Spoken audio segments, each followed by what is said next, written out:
Selamat petang Encik Muhammad Zaki. Saya Frankie Low daripada Pusat Pengajian Kejuruteraan Alam Sekitar.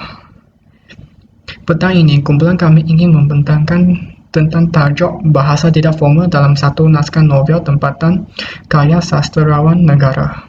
Novel yang kita pakai dalam pengajian kami adalah novel Adik Tatan. Novel ini dikarya oleh Dato' A. Syamad Said.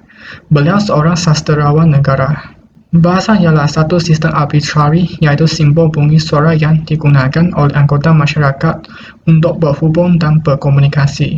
Menurut Kamus Bahasa Melayu, definisi bahasa adalah sistem lambang bunyi suara yang digunakan sebagai alat perhubungan dalam sesuatu kelompok manusia untuk melahirkan perasaan dan fikiran.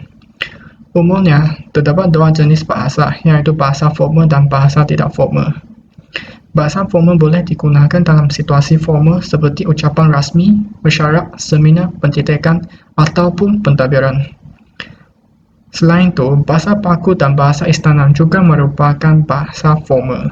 Seterusnya, bahasa tidak formal adalah digunakan dalam situasi tidak formal ataupun tidak rasmi seperti dalam pertuturan atau perbualan harian. Bahasa tidak formal juga dikenali sebagai bahasa bebas.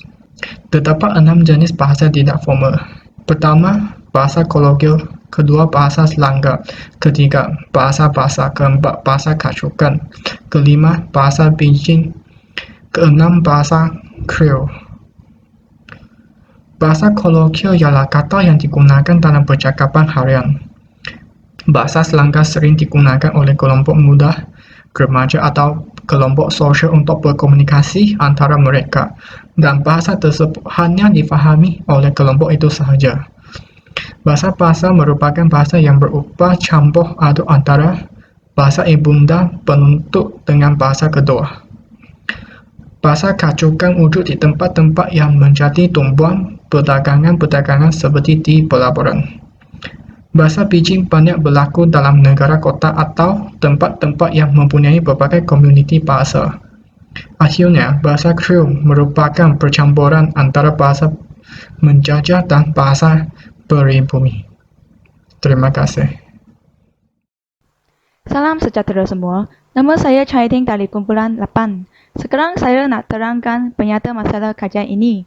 Bahasa tidak formal biasanya wujud dalam bentuk dialog dalam hasil novel, dan bahasa tersebut menjadikan novel tersebut unik. Namun begitu, penggunaan bahasa tidak formal akan mengelirukan pembaca antara bahasa formal dengan bahasa tidak formal.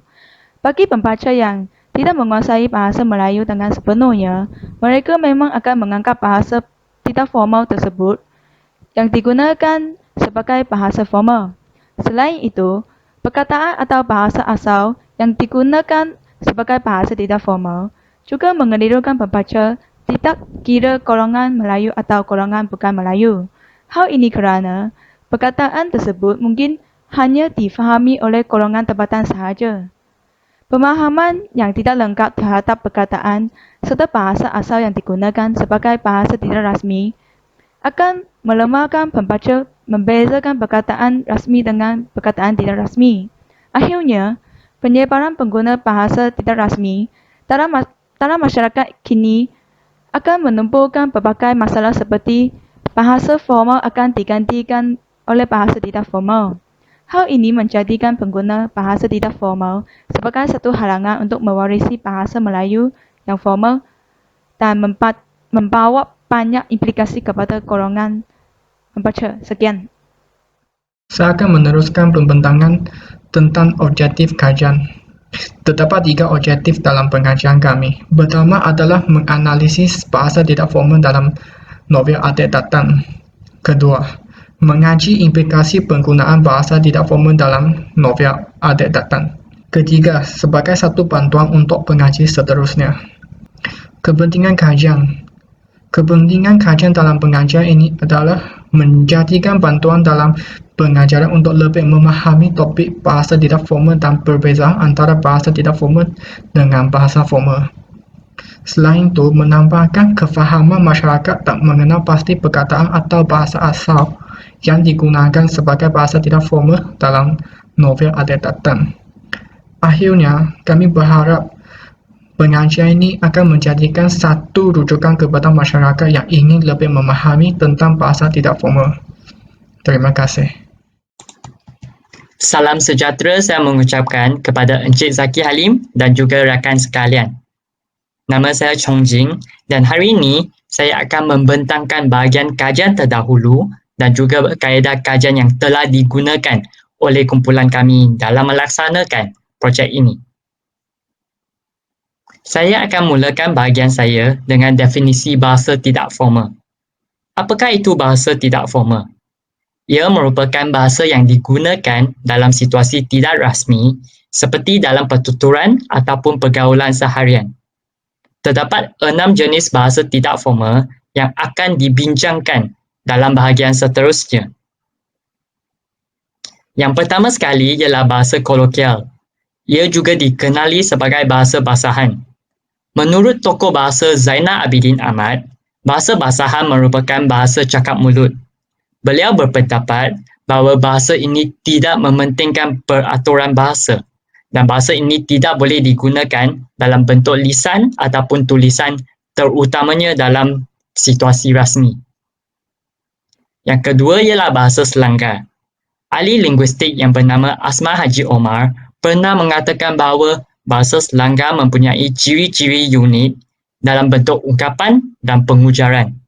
Manakala Nik Safia Karim menjelaskan bahawa bahasa selanggar memiliki kecenderungan yang diguna pakai secara paling asas dan umum untuk memenuhi fungsi sosialnya.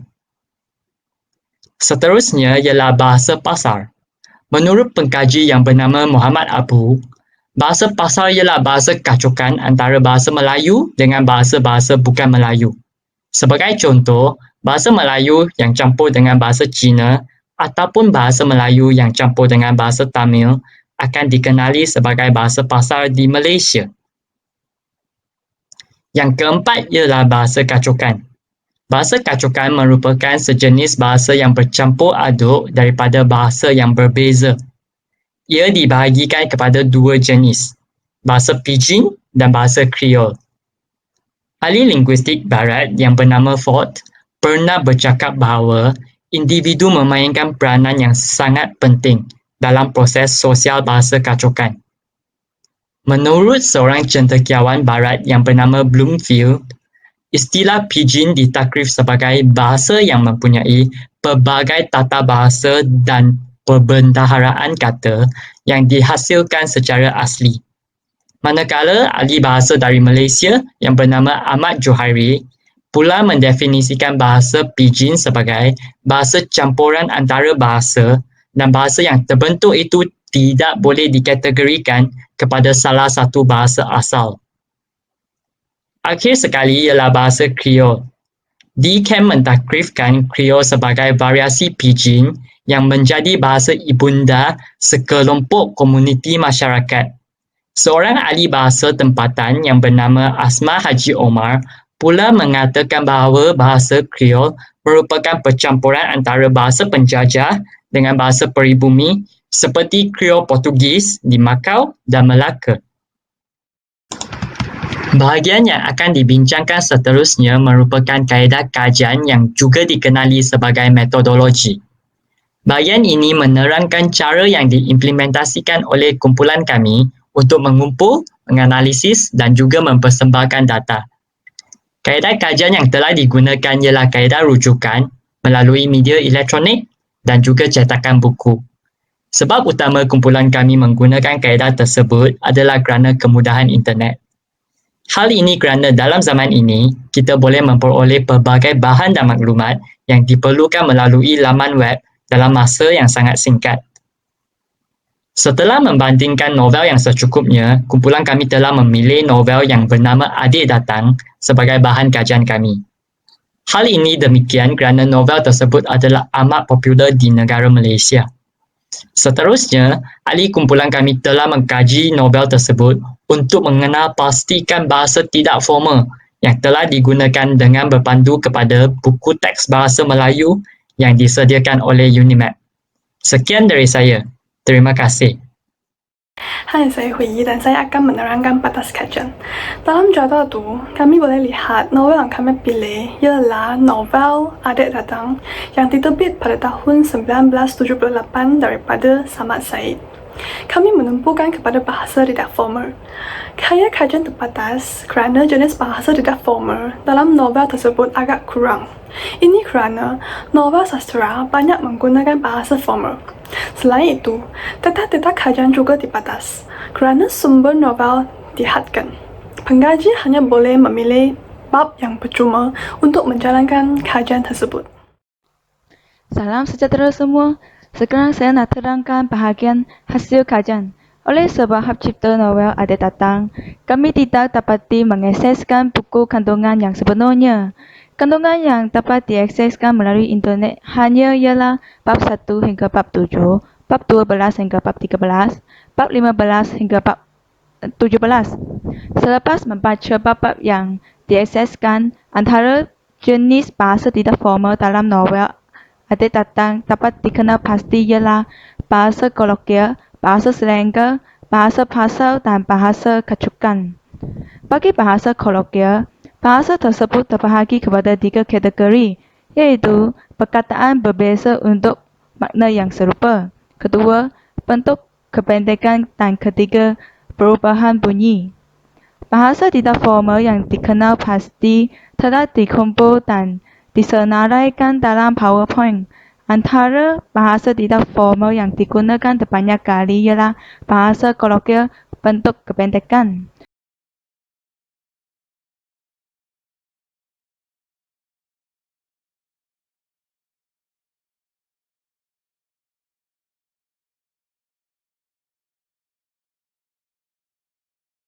Seterusnya, kita kaji tentang implikasi-implikasi penggunaan bahasa tidak formal dalam novel. Pertama ialah kedudukan bahasa Melayu akan terjejas. Setelah pembaca membiasai bahasa tidak formal, bahasa formal akan digantikan oleh bahasa tidak formal dan bahasa tersebut akan dilupai oleh pembaca. Hal ini menjejaskan kedudukan bahasa Melayu. Implikasi kedua ialah implikasi kepada generasi pelapis negara. Setelah generasi pelapis negara mengelirukan bahasa formal dengan bahasa tidak formal, mereka akan mewarisi bahasa tidak formal. Implikasi yang terakhir ialah pengaruh persekitaran. Penggunaan bahasa tidak formal akan mengaruh sama ada golongan Melayu dan golongan bukan Melayu untuk menggunakan bahasa formal dan bahasa tidak formal. Mereka akan dipengaruhi oleh penggunaan bahasa tidak formal. Sekian, terima kasih. Saya akan menerangkan kesimpulan. Dengan kajian tersebut, kami akan memahami 6 jenis bahasa tidak formal seperti bahasa kolokvial, bahasa Selangor, bahasa pasar, bahasa kacukan, bahasa pidgin dan bahasa Creole. Ketiga-tiga objektif dalam kajian tersebut telah kami mengesahkan. Dalam kajian kami, bahasa yang digunakan dalam novel itu adalah bahasa kolokvial dengan ketiga-tiga jenisnya ialah contoh, perkataan berbeza dengan makna serupa, bentuk kependekan, dan perubahan bunyi. Bahasa Selangor, bahasa pasar, dan bahasa kacukan juga dikaji dalam novel tersebut. Selain itu, terdapat 3 implikasi yang dibawa daripada bahasa tidak formal kepada budaya tempatan, yaitu kedudukan bahasa Melayu terjejas, implikasi kepada generasi pelapis negara, dan pengaruh masyarakat.